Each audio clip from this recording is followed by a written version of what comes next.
Welcome back to a new video. Today we're going to be doing something a bit crafty.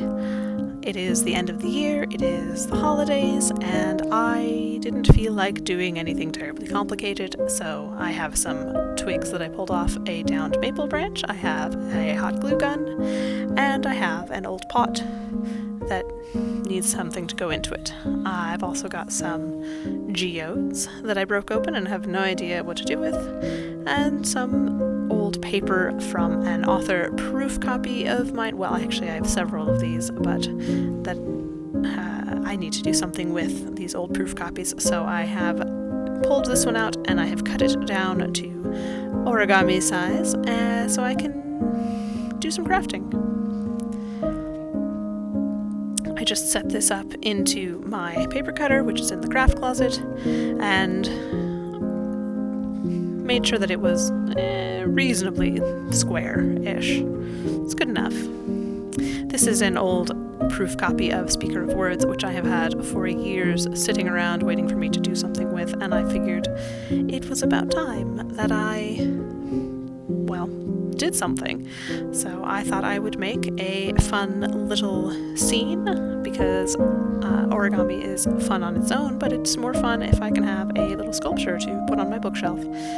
So I am just going to take some craft paper and fill in this pot, and then make a little forest by cutting down these twigs with absolutely the wrong tool. These are old scissors that A, should be sharpened, and B, should not be used to cut down wood, but I was too lazy to get up and get a saw, so here we are.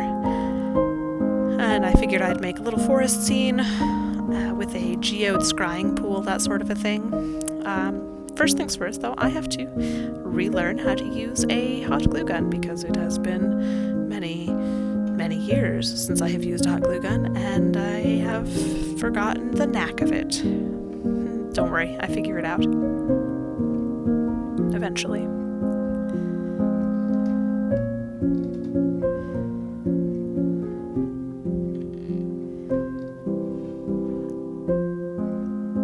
I am just filling in the pot so that the scene kind of is right at the level of the brim there.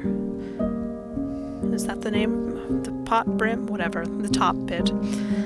So that you can see everything really nicely when it's on the shelf.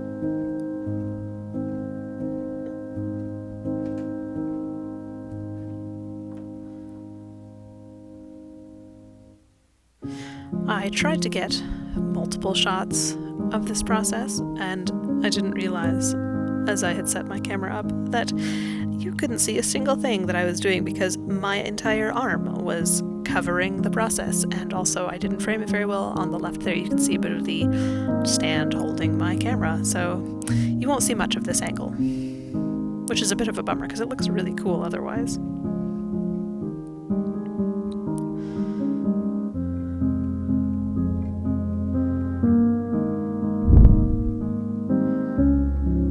Now, this isn't meant to be anything terribly artistic, it's not meant to be a great masterpiece or any sort of real sculpture. This is just me futzing around with some craft supplies that I had in my crafting closet that I really need to use up, and having a good time because it's the end of the year and my brain is a little bit fried. And sometimes when your brain is fried, you just need to do a crafting project.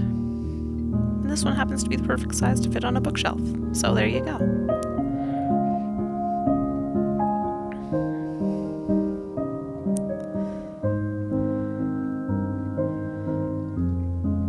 I had to stabilize some of these quote-unquote trees with little balls of paper from my book scraps because they were falling over.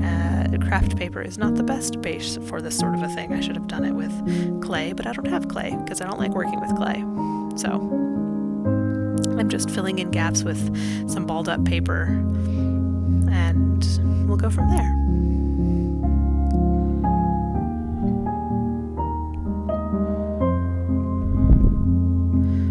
This will all be covered, so it doesn't really matter what it looks like at this point.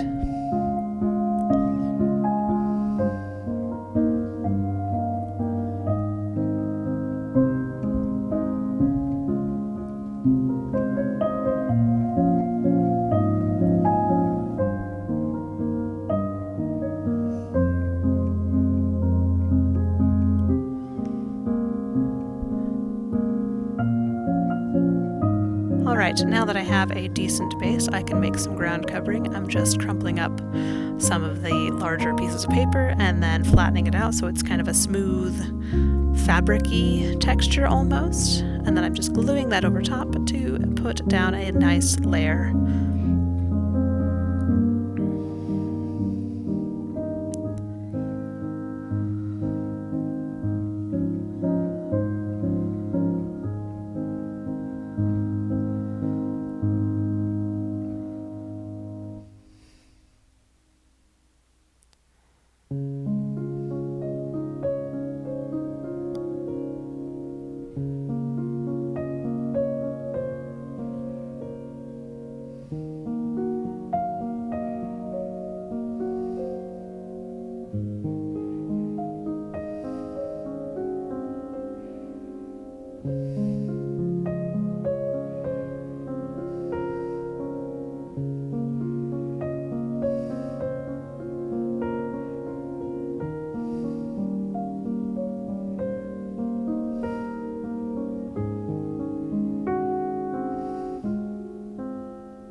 For those of you who might be slightly horrified at my using a book for a crafting project, fear not. This is a proof copy that I have, and there's nothing I can really do with it. I have rebound other proof copies. I have used them for crafting projects. I can't really sell them because they're not the final product, and I don't really want them on my shelf because I want the final finished product on my shelf. So I tend to hold on to these specifically for crafting projects just like this. I think it looks really nice to have a bit of paper, a bit of book, especially my book, in a craft project. Now I am going through here and doing some origami dragon. I will link the proper tutorial for this. Do not take my folding here as a tutorial at all, because I did this a couple of times off camera as well and got it wrong both times, so it's fine. But there are better people to teach you how to do this. It's still a fairly simple process, actually, once you kind of get it down. You're kind of making a crane, if you know how to make an origami crane, and then adding some extra details and a bit of faff about the wings and that sort of a thing, and it looks really cool, I think, when it's done.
now going in and adding just some metallic purple highlights to the ridges and folds of this guy.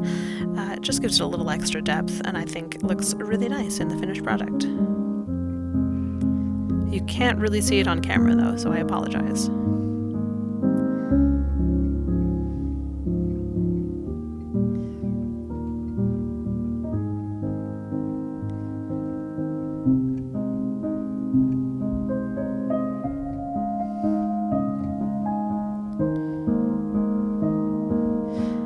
Now just figure out where to put my little dragon. I'm going to perch him in a tree overlooking the glade and glue him in place.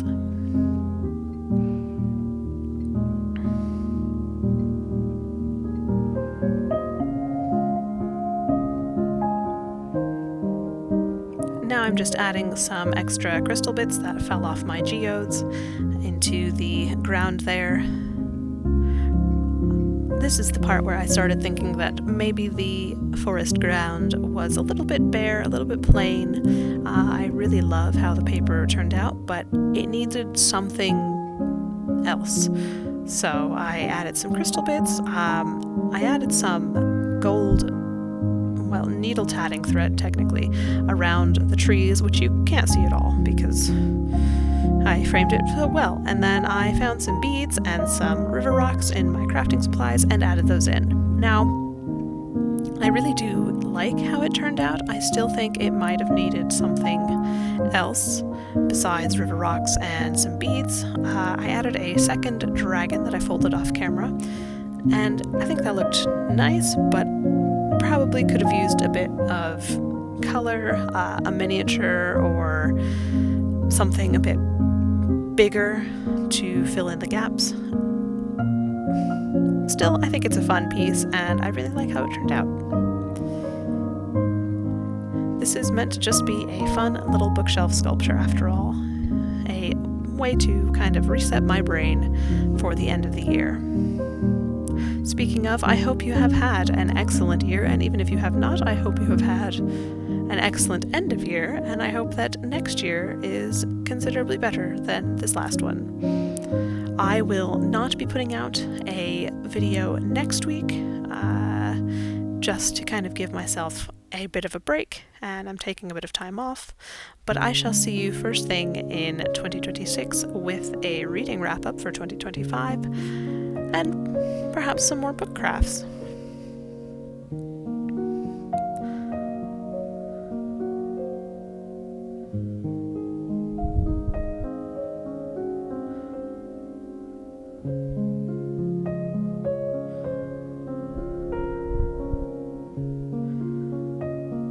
With the last of the beads getting glued in place and the hot glue strings then being pulled off of the little sculpture, let's have a look at how this guy appears on the bookshelf.